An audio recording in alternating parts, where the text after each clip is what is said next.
Fidèles téléspectateurs de l'émission Débat Éducation, bonsoir.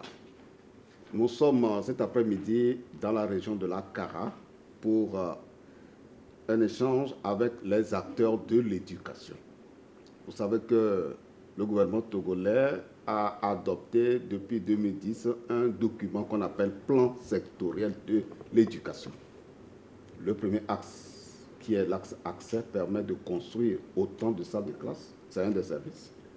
Le deuxième, c'est la qualité de l'enseignement-apprentissage à travers les enseignants qui, logiquement, doivent sortir des écoles de formation avant d'être devant les apprenants. Le troisième axe est l'axe pilotage qui veut que le personnel d'encadrement veille à la qualité de l'enseignement que les enseignants donnent aux apprenants. Et un autre axe est celui de la gouvernance pour s'assurer que les ressources, aussi bien humaines que matérielles et financières, que l'État apporte, sont bien gérées de façon efficace et efficiente. Pour s'assurer que les élèves sont satisfaits des services éducatifs, le gouvernement a initié un projet appelé PAGE, projet d'accompagnement des sectoriels dans la réalisation des défis relevés par l'état des lieux dans le sous-secteur de l'éducation primaire dans les cantons de Diolo, dans la baie, Loko, dans la savane, Siou, dans la Kara, Sola, dans la Kara. Et donc, aujourd'hui, nous sommes dans la Kara pour écouter les acteurs de l'éducation qui ont pris une part très active dans la mise en œuvre de ce projet pour s'assurer que les enfants sont satisfaits ou non des services éducatifs. Plusieurs acteurs sont là, très engagés pour la cause de l'éducation. Les maires, les chefs traditionnels, les élèves, le personnel d'encadrement, les inspecteurs, les conseils pédagogiques, les élèves et d'autres acteurs qu'on ne saura tous citer ici. Mais avant de rentrer dans le vif du sujet, puisque nous sommes dans la Kara, nous vous donnons l'opportunité de voir un peu le paysage de cette ville qui nous accueille pour cette table ronde sur l'éducation.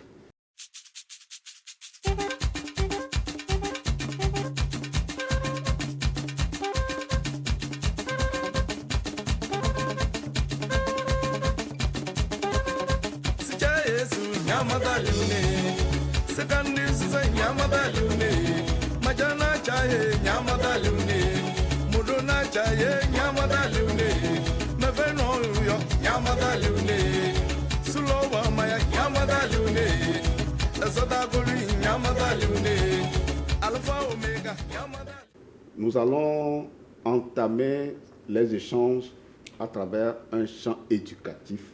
Voilà Ama, elle va à l'école, et toutes les filles, elle va à l'école. Voilà Ama, elle va à l'école, et toutes les filles, elle va à l'école.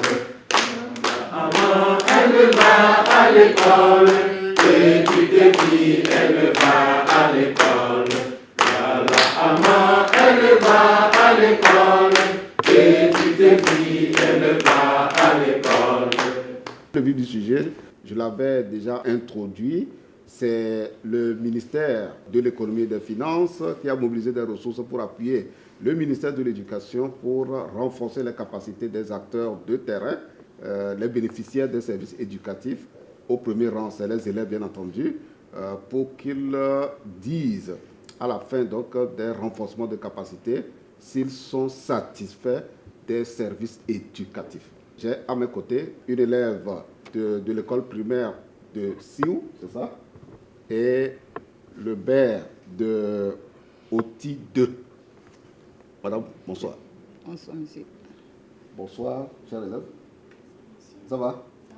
Très bien. Alors, projet PAGE, qu'est-ce que tu en sais? Oui, on veut savoir. La non-violence. Voilà, on veut savoir s'il y a la non-violence à l'école. La non-violence à l'école. Quoi encore? S'il y a beaucoup de livres à l'école. Très bien. S'il y a beaucoup de livres à l'école. S'il y a beaucoup de cachinés à l'école. Pour lutter contre la Covid. S'il y a beaucoup de lave-mains à l'école. Oui, toujours pour lutter contre la Covid-19. Si la tôle est bonne. Pour que s'il y a la pluie, que ça ne vous tape pas, n'est-ce pas? Ensuite, les parents ne viennent pas à l'école pour rendre visite à les travaux de leurs enfants. Voilà. On veut voir si les parents viennent régulièrement pour voir si votre travail marche bien. Oui. C'est déjà très bien. Un triplé. Madame le maire de Oti 2, le projet PAGE, qu'est-ce que vous en savez? Merci beaucoup, monsieur. Le projet PAGE, projet d'accompagnement des sectoriels dans la réalisation des défis relevés par l'état des lieux des sous-secteurs de l'éducation primaire dans les cantons de Dola, Sola, Sioux et Loko, qui est l'un des cantons de ma commune, de Loti 2. Et vraiment, le projet nous a aidés à mettre un cadre de concertation. Et dans ce cadre de concertation qui réunissait plusieurs acteurs de développement, tels que les enseignants, les conseillers municipaux, comment l'appelle-t-on, les CPE, c'est-à-dire les parents d'élèves, le comité de parents d'élèves. Nous avons eu, au sein de ce cadre, échangé sur le bien-être de l'enfant, la lutte contre la violence exercée sur l'enfant, et nous avons eu à sensibiliser les enseignants sur la qualité de l'enseignement qu'ils doivent mener au niveau des enfants. Également, vers les parents, nous avons eu à sensibiliser les parents aussi sur vraiment l'importance de suivre l'enfant à l'école et de laisser la liberté à l'enfant et surtout à la jeune fille d'aller à l'école. Parce que nous avons constaté, nous, dans notre canton, et précisément dans la commune, que les parents vraiment utilisent les enfants, surtout présentement dans les récoltes, dans les champs, dans les travaux champêtres. Et les jours de marché aussi, surtout les jeunes filles, ont vraiment les marchandises des mamans qu'elles vendent et n'y vont pas à l'école. Donc, dans ce sens, nous avons eu à sensibiliser les parents et à comprendre l'utilité et l'importance de la scolarité de la jeune fille.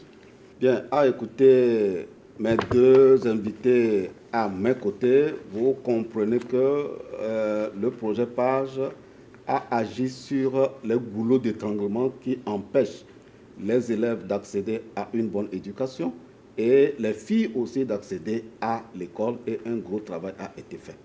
Et c'est ce travail que nous allons chercher à comprendre davantage, puisque pour toucher les premiers responsables de la commune, pour toucher les COGEP et autres, il y a eu, comme elle vient de le dire, un organe appelé cadre de concertation. Et c'est au sein de ce cadre que beaucoup de sujets sont discutés pour que les acteurs de l'éducation prennent sur eux, s'approprient d'abord les défis à relever et qu'ils puissent mener des actions. Alors, quelles sont ces actions qui ont été menées dans le cadre de ce projet à l'endroit des élèves, à l'endroit des COGEP, à l'endroit des CPE et à l'endroit des communes? Eh bien, nous allons tendre le micro aux principaux acteurs, à commencer par les animateurs au niveau de ces cantons, puisque ici, c'est 3 cantons qui sont représentés. Voilà, on a parlé de Loko dans la savane, on a parlé de Sioux dans Niamtougou et de Sola dans Pakouda. Et heureusement, les maires de tous ces cantons-là sont dans cette salle. Ça, c'est une très bonne chose parce qu'on sent qu'ils sont très impliqués dans les réponses à apporter aux actions éducatives, et partout où besoin est, ils n'hésitent pas à venir témoigner de ce qui se passe dans leur commune, dans le domaine de l'éducation. Donc, nous allons donc tendre le micro aux principaux responsables pour chercher à comprendre davantage toutes les actions qui ont été menées. Effectivement, dans le cadre de ce cadre de concertation, si on peut répéter ainsi, la mairie a été conviée justement à prendre part au travail qui s'est fait. Et dans un premier temps, il a été dit et demandé aux mairies d'avoir un regard sur toutes les questions éducatives. Et j'ai trouvé que c'est très important dans la mesure où, au niveau local, les mairies ont dans leur, disons, organisation les commissions permanentes, parce qu'il existe des commissions permanentes au niveau de chacune des mairies. Et vous verrez que chacune des mairies a en son sein une commission permanente qui s'occupe des questions éducatives. Preuve de l'importance que le gouvernement et les mairies accordent justement à la question éducative. Voilà, donc je voudrais certifier que la mairie, les communes, d'une façon générale, font partie de ces cadres de concertation-là. Dans le cadre du projet PAGE, il y a eu une première formation qui a d'abord concerné les élèves. Formation au cours de laquelle on a formé les élèves sur leurs droits et devoirs. Et aussi, ensuite, il y a eu une deuxième formation. Cette formation a concerné les COGEP. Et au cours de cette formation, on a rappelé le rôle et responsabilité des différents membres des COGEP.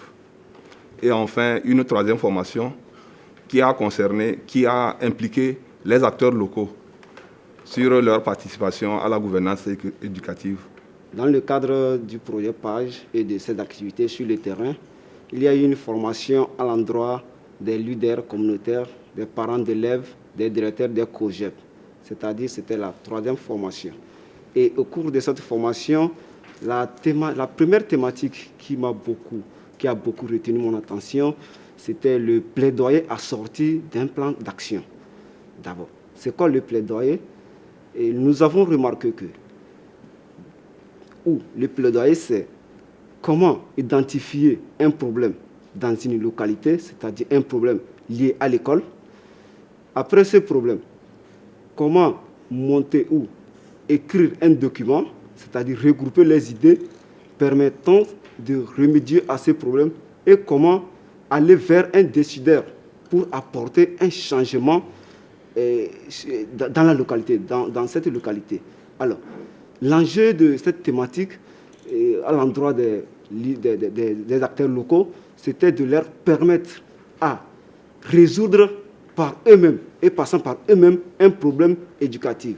Il y a eu des renforcements de capacités à l'égard de tous les acteurs qui étaient impliqués dans ce projet.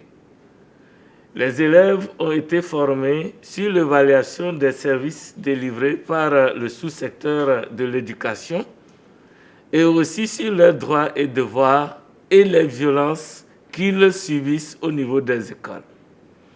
Il était nécessaire de faire cette formation parce que d'abord, on devait passer au niveau de chaque école avec un outil, un appareil pour collecter les informations.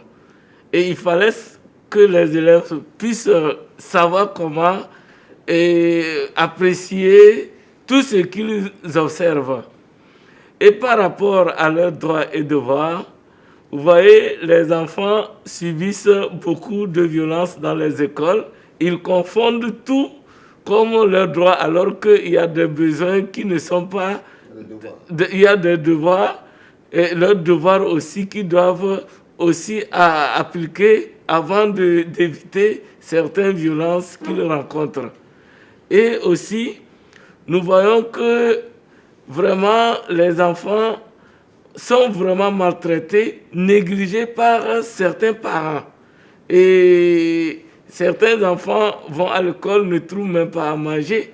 Et c'est là où la coalition a trouvé nécessaire de les renforcer pour qu'ils puissent dénoncer, puisqu'on a mis beaucoup l'accent sur la dénonciation, qu'ils puissent dénoncer tout ce qu'ils subissent comme violence au niveau des parents, des leaders communautaires et des membres du cadre, pour qu'on puisse prendre en charge toutes ces violences et trouver des approches de solutions. Depuis qu'on a eu des renforcements de capacité de ces enfants, vous allez voir, ils ont fait même leur plan d'action et ils ont essayé de sensibiliser leurs pères. Nous observons que, avec même l'appui aussi du cadre, nous observons que les violences commencent par diminuer un peu dans le canton de Sioux. Et certains enfants qui venaient à l'école ne trouvaient pas à manger. Ils ont témoigné que leurs parents arrivent à leur donner maintenant 25 francs au moins pour venir acheter quelque chose en récréation et pouvoir manger. Et nous observons que certains enfants qui étaient abandonnés n'avaient même pas d'habillement. Il y avait même des culottes déchirées en venant à l'école. Les parents ont tout fait pour au moins apporter quelque chose. Et grâce à l'action du cadre, et certaines bonnes volontés du milieu ont pu appuyer les enfants en fourniture scolaire au cours de cette rentrée 2021-2022. Beaucoup de choses sont en train de changer et nous pensons que le projet, on va continuer les sensibilisations et on espère qu'on va essayer d'éradiquer un peu ces violences que nous vivons au niveau des élèves. On ne savait même pas comment suivre nos enfants. Mais avec l'arrivée du projet, on sait comment suivre nos enfants. Et on ne s'impliquait pas, les parents ne s'impliquaient pas aux travaux de l'école. On croyait que l'établissement ou soit l'école, c'était pour l'État. Et quand les directeurs convoquaient les réunions, nous, on ne mettait même pas pied. Donc on dit que c'est l'affaire des directeurs, c'est l'affaire des directeurs. Mais avec l'arrivée du projet, nous essayons tous maintenant de contribuer. Et avant même encore, il n'y avait pas la collaboration entre enseignants et parents. Mais avec l'arrivée du projet des formations reçues, il y a maintenant une franche collaboration entre les parents et les enseignants. Aujourd'hui, je vois qu'il y a une participation à chaque fois que nous sommes à l'école. Il y a des visites régulières, la présence effective des élèves chaque jour. Ce n'était pas le cas. On utilisait trop les enfants au champ. Aujourd'hui, ce n'est pas le cas. Tous les enfants arrivent à l'école. Ils savent aujourd'hui qu'il faut d'abord, ils ont fait la collecte des données eux-mêmes. C'est à travers cela, ils ont fait un plaidoyer qu'ils ont envoyé auprès de la mairie, aux autorités. Et nous étions seulement 2 de l'État. Le reste était des EV. Donc, à l'issue du plaidoyer, on m'a envoyé un directeur et un enseignant de l'État. Aujourd'hui, nous sommes 3 de l'État, plus les EV. Et en dehors de ça, on nous a proposé la cantine scolaire bientôt qui va arriver. Donc, je vois que l'école commence par avancer, par la compréhension des parents. Vraiment, avec la formation PAGE, nous avons constaté, ou bien particulièrement moi, j'ai constaté une amélioration au niveau de mon école. Donc, quel type d'amélioration par rapport aux élèves? Au niveau des élèves, je vois qu'ils sont plus réguliers et, à l'heure par rapport à avant, puisqu'ils ont eu une formation. Et au niveau des parents aussi, j'ai constaté vraiment une participation dans la gouvernance par rapport auparavant, avant l'arrivée du projet. Et même au niveau des résultats des élèves, j'ai constaté aussi une amélioration. Je vais citer les droits de l'enfant. L'enfant a droit à la vie. L'enfant a droit de la santé. L'enfant a droit de la nourriture. L'enfant a droit à l'habillement. L'enfant a droit à l'éducation. Devoir de l'enfant. L'enfant a devoir de venir chaque jour à l'école. L'enfant a devoir d'aider sa mère à la cuisine. L'enfant a devoir de respecter ses parents. Très bien. Je vais citer les devoirs de l'enfant. L'enfant a le devoir de respecter ses parents, aider ses parents à la cuisine. L'élève a droit à respecter ses maîtres, à respecter ses camarades. Notre maître ne tape pas en classe. Nous allons dans un instant nous adresser au personnel d'encadrement, les inspecteurs, les conseillers pédagogiques qui suivent de très près tout le travail qui a été fait au cours de ce projet PAGE. Mais avant, puisque nous avons dans la salle une représentante de la coalition nationale togolaise pour l'éducation pour tous, on va lui donner l'opportunité de nous dire ce qu'elle pense de ce que les élèves ont dit et de ce que les chefs d'établissement ont dit, pour voir si vraiment nous sommes en train d'aller vers la qualité de l'éducation au vu des témoignages qu'elle a entendus. Après avoir écouté tous les membres, les maires et les élèves de la salle, je crois qu'il y a un grand travail qui a été accompli. Les parents d'élèves aussi ont su comment fallait intervenir au niveau de l'éducation en collaboration avec les directeurs pour que ça marche. Je souhaiterais que, à partir de maintenant, les élèves qui ont maîtrisé leurs droits et devoirs, qu'ils respectent ça jusqu'à la fin. Alors, notre tour de table nous a permis de recueillir les témoignages aussi bien des élèves, des animateurs donc, de ce projet, des chefs d'établissement et de la coalition nationale togolaise pour l'éducation pour tous. Nous savons que l'école appartient à la communauté et cette communauté est représentée par la chefferie. Dans le cadre de ce projet, la forte implication de la chefferie a commencé par se faire sentir davantage. Et nous sommes dans cette salle avec des représentants de la chefferie à qui nous allons donner la parole pour nous dire ce qu'ils apportent comme contribution pour la qualité de l'éducation dans leur localité et ce qu'ils comptent faire davantage. Merci beaucoup. Effectivement, dès l'arrivée du projet PAGE dans notre canton, nous avons été impliqués aux activités de ce projet, aux rencontres de sensibilisation dans le canton.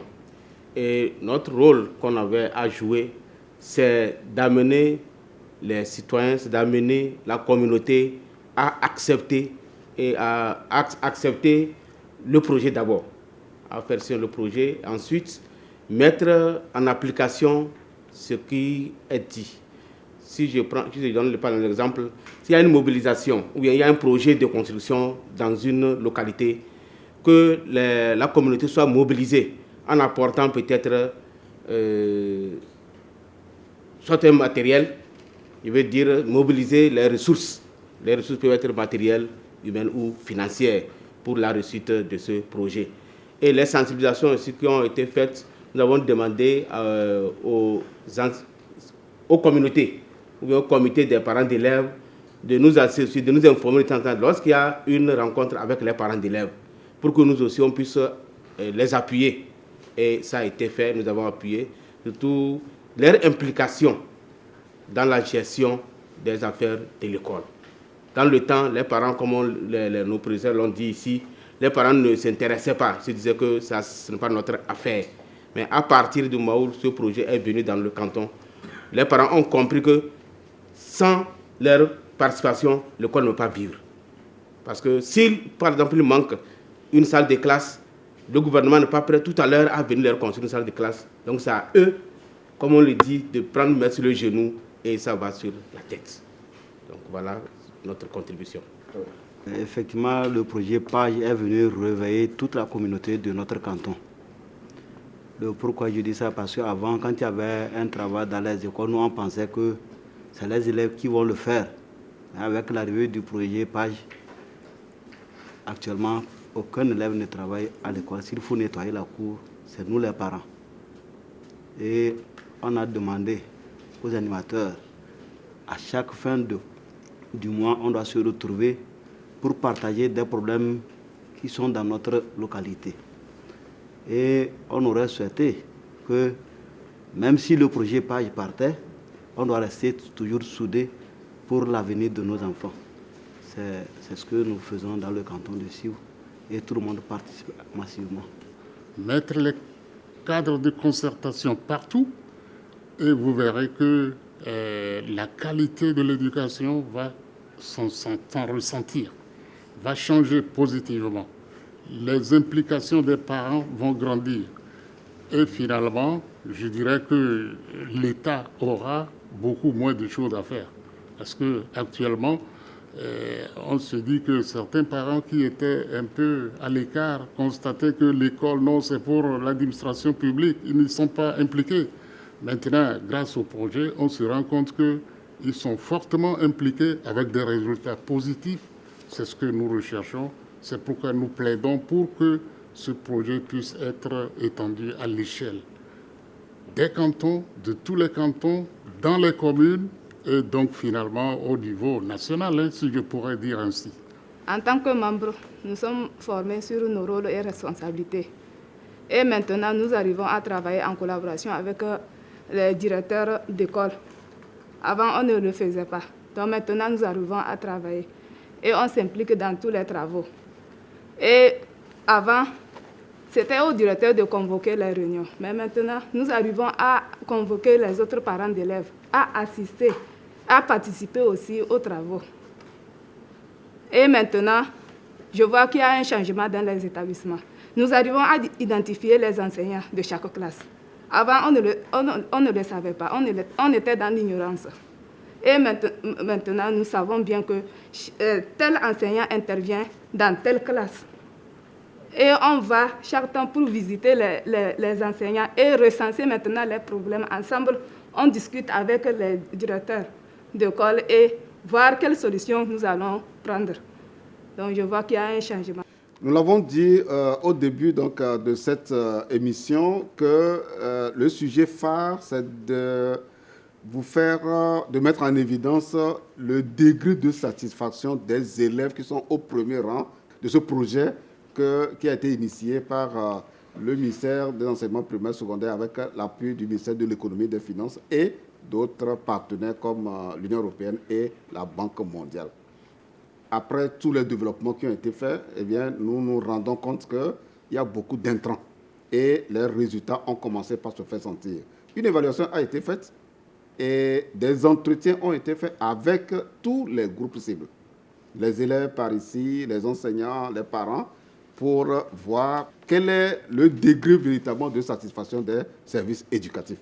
Et nous l'avons dit, les services éducatifs, c'est que l'État apporte, c'est les salles de classe inclusives en quantité, en qualité, bien équipées.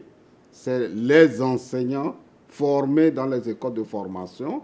C'est la qualité de la prestation aussi de l'enseignant. C'est tout cela qui rentre dans le volet qualité de services éducatifs, sans oublier d'autres services éducatifs comme ceux de la santé avec School à suivre par ici et autres. Alors, nous allons nous adresser maintenant au personnel d'encadrement, parce que c'est eux qui sont les garants de la qualité de l'enseignement que les enfants reçoivent.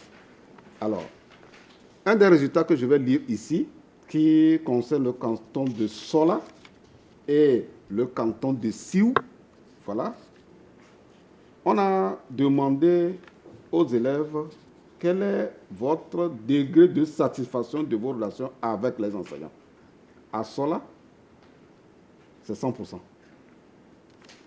À Sioux, c'est 100%. Alors, nous voulons comprendre. Et à Loko, 80%. 80% des élèves disent qu'ils ont de bonnes relations avec leurs enseignants. À Loko, dans la savane, mais à Sioux et à Sola, c'est 100%. Nous allons commencer pour ceux qui ont le prix Nobel, c'est-à-dire les 100%. Comment vous prenez avec vos enseignants, comment les inspecteurs se prennent avec les enseignants pour qu'ils puissent entretenir de bonnes relations avec leurs enfants. Et quand on va arriver maintenant à Loko, les 20% restants, nous devons comprendre. Parce que c'est 100%, on doit attendre vers 100%. Voilà. On va mettre la barre haut. Alors, nous allons donc écouter les inspecteurs. Nous remercions les acteurs, tous ceux qui interviennent dans le système éducatif pour donner un plus, puisque nous voyons qu'aujourd'hui, notre éducation bouge.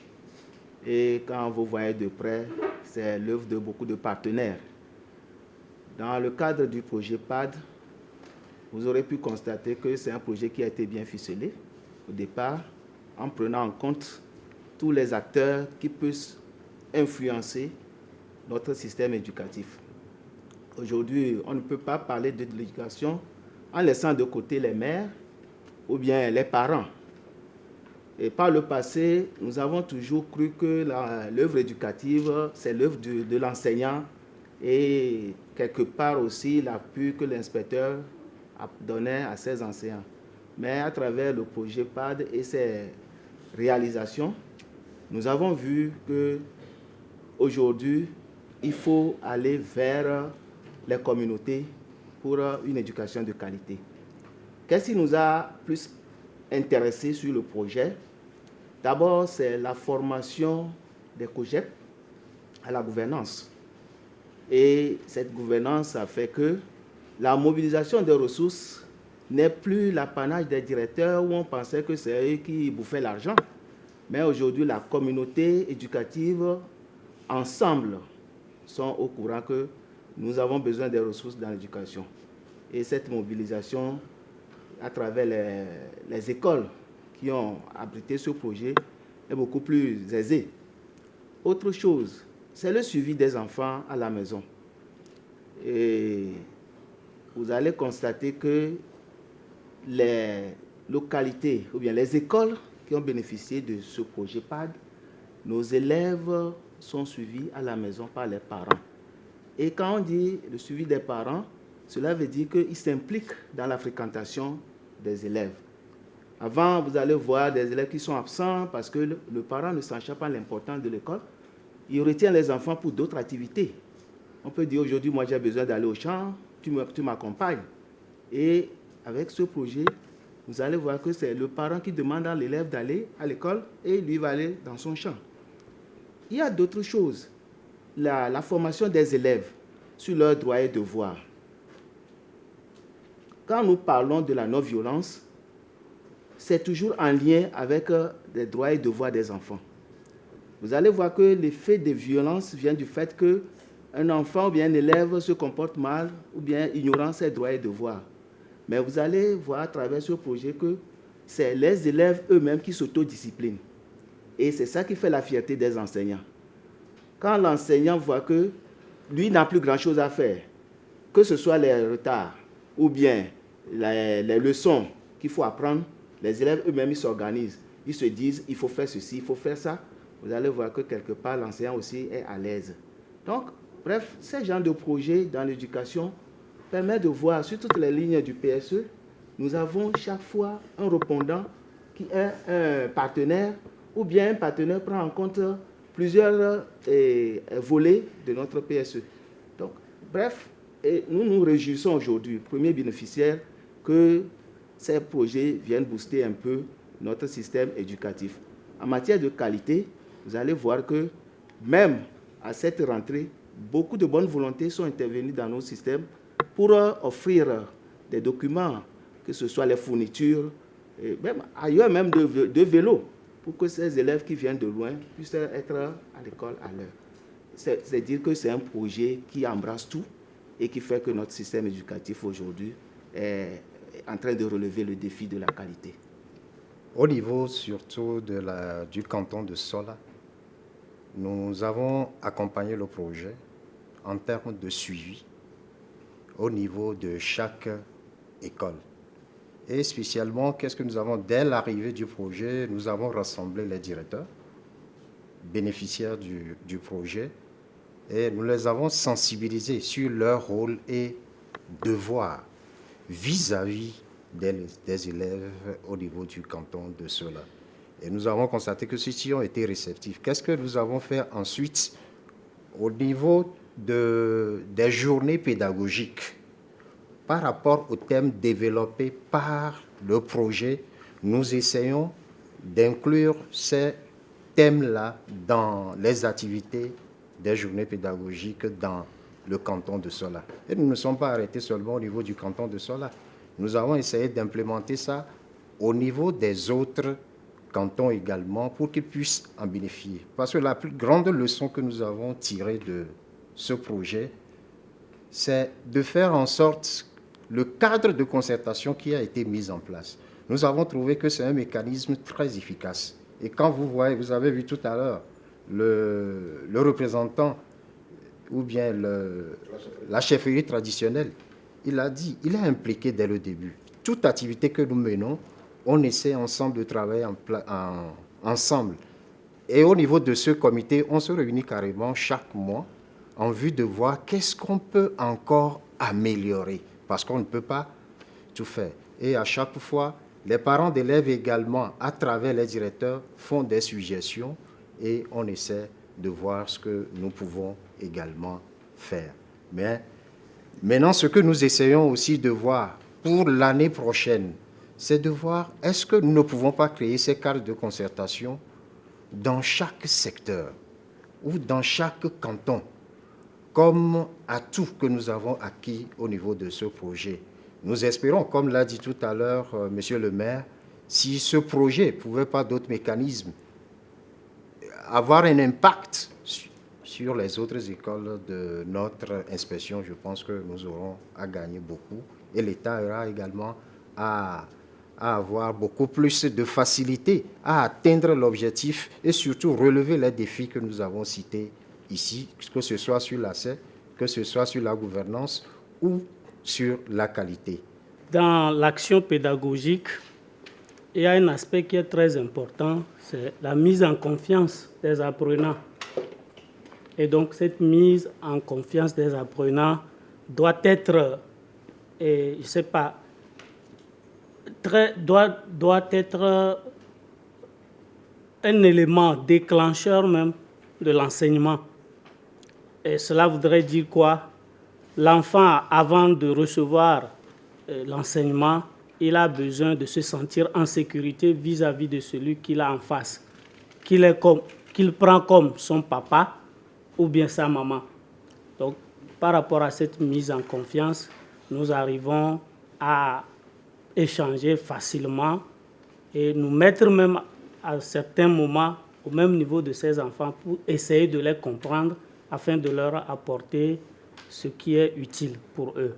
Alors, les élèves premiers bénéficiaires des services éducatifs que l'État donne, eh bien, quand on va d'un canton à un autre, sur la base des questions d'enquête qui leur ont été administrées, eh bien, les réponses ne sont pas les mêmes.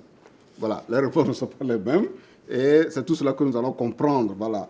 Et une des questions qui a été posée aussi aux élèves, quel est votre degré de satisfaction de la manière dont l'enseignant vous enseigne? Et le pourcentage de réponse est de 82,5% pour Sola, contre 70,1% pour Siou et 50% pour Loco. Une autre question qui a été posée aux élèves, quel est votre degré de satisfaction du comportement des enseignants envers vous à l'école? Sola, on est à 92,5%. Siou, nous sommes à 70%. Et à Loco, on est à 85%. Dernière question qu'on a posée aux élèves. Quel est votre degré de satisfaction de votre relation avec vos enseignants? 95% à Sola, 70% à Siou et 73,8% à Loco. Alors, maintenant, la parole sera donnée à chacun d'entre nous, les élèves, parce qu'on est en bas de 100%. Pour tendre vers la fin donc, de cette émission, chacun va se prononcer sur les réponses qui ont été données par les élèves. Et on tendra ainsi vers la fin donc, de cette émission à partir de l'analyse et des facteurs explicatifs donc, de ces pourcentages qui ont été communiqués par l'équipe du projet PAGE. Je vais encore une fois vraiment saluer l'arrivée du projet PAGE dans nos différents cantons, tels que Siou, Sola et Loco. Parce que depuis l'arrivée de ce projet, nous avons constaté un grand changement par rapport aux activités qui ont été menées, par rapport au renforcement des capacités au niveau des enseignants qui ne connaissaient pas leur rôle, ce qu'ils devaient faire pour qu'on puisse avoir une éducation de qualité. Et au niveau des élèves également qui méconnaissaient leurs droits et devoirs, ils ont été formés. Et si aujourd'hui nous avons écouté ces résultats, ces pourcentages au niveau de la relation des enseignants et des élèves, c'est que aujourd'hui tout le monde connaît ce qu'il doit faire. L'élève sait qu'il doit respecter son maître, qu'il doit apprendre ses leçons, qu'il ne doit pas arriver à l'école en retard. L'enseignant, de son côté, sait également qu'il ne doit pas exercer aujourd'hui la violence sur l'enfant. Quelle qu'en soit l'erreur que l'enfant a posée, ce n'est pas par la violence que l'enseignant peut corriger l'enfant. Et donc, vraiment, c'est ces renforcements de capacités qui ont amené ces résultats que nous avons aujourd'hui. Nous savons que ces résultats ne sont pas à 100%, mais ce n'est qu'au début que nous avons la première année de la mise en œuvre vraiment du projet, que nous avons eu ces résultats qui dépassent d'ailleurs 50%. Nous savons qu'en avançant, d'ici 2 ans, 3 ans, ces différents acteurs qui connaissent maintenant leurs droits et devoirs vont l'appliquer et d'ici peu de temps, nous aurons 100% dans chaque école qui a été vraiment identifiée et qui a eu ces renforcements de capacité. Pourquoi pas avec les cadres de concertation qui sont mis en place, élargir, comme le collègue maire l'avait dit, dans tous les cantons des communes, pour qu'on puisse aider vraiment l'éducation, le personnel éducatif, pour qu'ils puissent vraiment mener à bien leur travail qu'il faut pour la réussite de nos petits-enfants qui sont notre relève de demain. Comme tout le monde l'a dit, le projet PAGE est un projet à pérenniser, où s'il prend fin, nous devons capitaliser ces résultats, c'est-à-dire étendre toutes les formations, les mettre en œuvre pour le reste de la vie. Bon, par rapport aux questions où les résultats ne sont pas au niveau à la hauteur escomptée, et je dirais que l'action pédagogique est complexe. C'est des individus qui interviennent en face d'un groupe d'élèves. Et dans une classe, il y a le groupe classe, les éléments, les interférences qui agissent dans la salle et qui agissent. Franchement dire, ça dépend de leur comportement des parents. Franchement dit, certains parents, d'une façon qu'ils indiquent à son enfant à la maison, des fois les enfants là amènent ce comportement à l'école. Par de la violence, lui aussi vient à l'école, il prend la violence avec les enseignants. Là-bas, ça va amener des problèmes. Parce que quand tu te comportes mal, ton enfant aussi, c'est ça qu'il indique. C'est l'ignorance qui était auparavant. Avant, nos parents, nous ne savions pas que l'école appartient à tout le monde. Mais présentement, le projet PAGE est arrivé.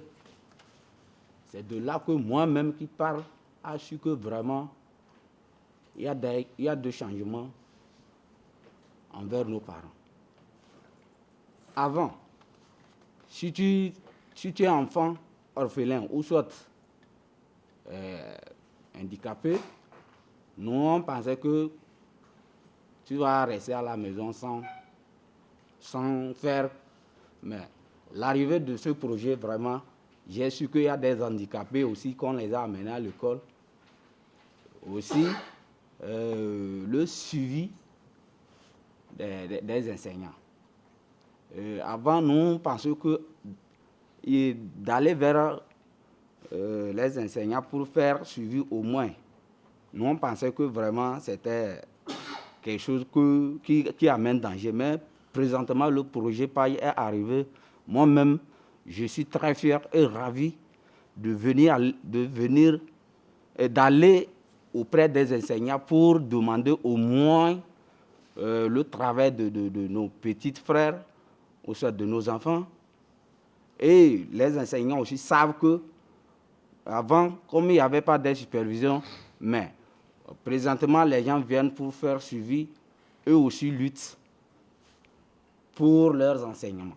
L'évaluation du projet peut montrer des résultats acceptables, mais pas très bien comme on l'aurait souhaité. Cependant, il y a plusieurs paramètres à considérer. D'abord, nous devons comprendre que toute évaluation a un point de départ. Et quand vous voyez bien, aujourd'hui, on peut dire 50%, 60%, mais on va se demander d'où on a quitté pour avoir les 50%. C'était le point qui n'était pas soulevé. Mais je crois comprendre que dans tous les cas, il y a eu progrès. Quand bien même ce n'est pas à 100%, si vous voyez les indices de départ, vous comprendrez qu'à chaque fois qu'il y a un indicateur qu'on doit évaluer, il y a toujours eu d'évolution par rapport au point de départ. C'est pourquoi nous ne prenons pas vraiment pour des gens trop accusés pour n'avoir pas 100%, mais nous espérons que d'ici peu, c'est la première année d'exercice et qu'avec la pérennisation, on souhaiterait aller vers les 100%.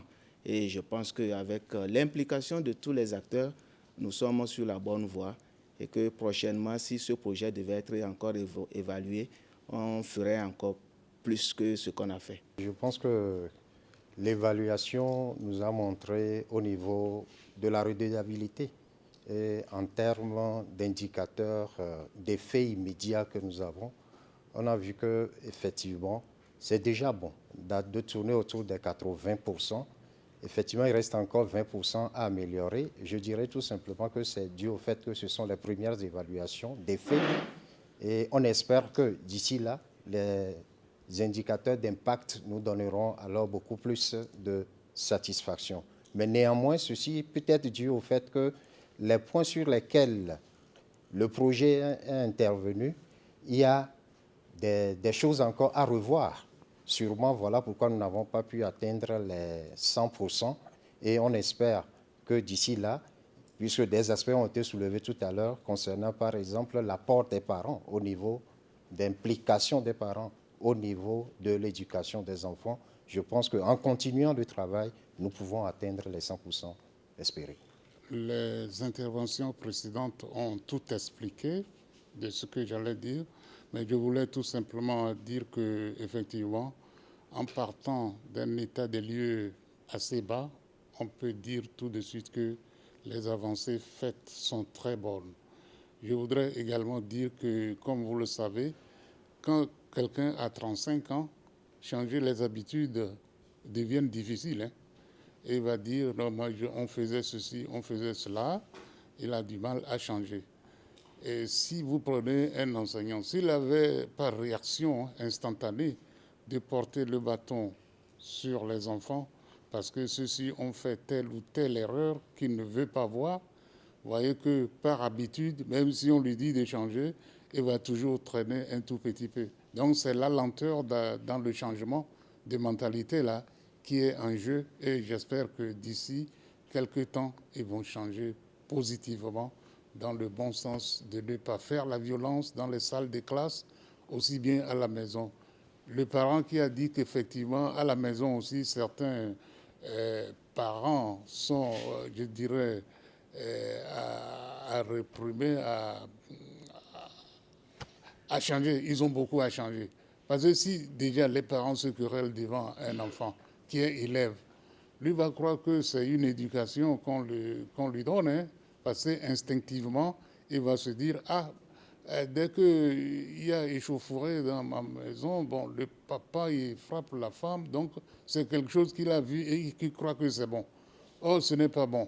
Donc, de grâce, chers parents, de grâce, ne vous querellez pas devant les enfants, ne les violentez pas, et ça va amener les enfants à aller à l'école d'abord pacifique, et ils auront toutes les mentalités pour suivre leurs enseignants. Je voudrais d'abord exprimer ma joie pour l'équipe projet, pour le travail qui est fait. Les résultats de l'évaluation tels que présentés c'est cela même qui fera qu'on va prendre le travail au sérieux. Ils pouvaient peut-être mettre à tous les niveaux 90% ou bien 95%. Mais pertinemment, nous savons que nous venons d'horizons différents, avec l'éducation différente. Donc, par rapport à la réalité de chaque milieu, c'est ce qui est transposé dans ce travail. Mais l'essentiel, c'est de prendre conscience d'où on était, où on est arrivé et où nous sommes et où on doit viser. Donc, que ce soit le résultat le plus bas ou bien le plus élevé, l'essentiel, c'est de ne pas perdre de vue notre objectif qui est l'enseignement de qualité, et on nous a donné les outils à chacun de nous de façonner ces outils pour aboutir à un résultat impeccable. Merci. Bien, fidèles téléspectateurs, nous sommes arrivés à la fin de cet entretien avec les acteurs de l'éducation des cantons de Loko, Sioux et Sola. Et vous l'avez entendu, les débats ont été très enrichissants et qui montrent que ce projet a impacté les milieux dans lesquels ça a été implémenté. Le témoignage donne raison au ministère d'avoir initié pour une première fois ce projet très important d'appréciation des acteurs de l'éducation, de la qualité des services éducatifs que l'État offre. Et chacun a pris conscience que nous avons une part de responsabilité si nous voulons tendre vers une éducation de qualité. L'éducation de qualité n'est pas seulement l'affaire de l'État, mais c'est l'affaire de chacun d'entre nous. Et les maires qui se sont exprimés, les chefs qui se sont exprimés, le personnel d'encadrement, les inspecteurs, les conseils pédagogiques, les COGEP et les animateurs qui se sont exprimés ont démontré clairement qu'un grand travail est en train de se faire et doit se poursuivre. Oui, ça doit se poursuivre pour que, de génération en génération, d'une année à une autre, qu'on sente que l'éducation de qualité gagne du terrain. C'est sur ce mot que nous vous disons merci, chers invités. Merci à vous, téléspectateurs, qui avez suivi avec nous cette émission. Et nous vous disons au revoir avec un dernier chant comme nous l'avons débuté. Moi, je vous dis au revoir et bye bye. À l'école, on travaille, jamais la paresse, jamais la paresse. Travaillons, travaillons. À l'école, on travaille, jamais la paresse.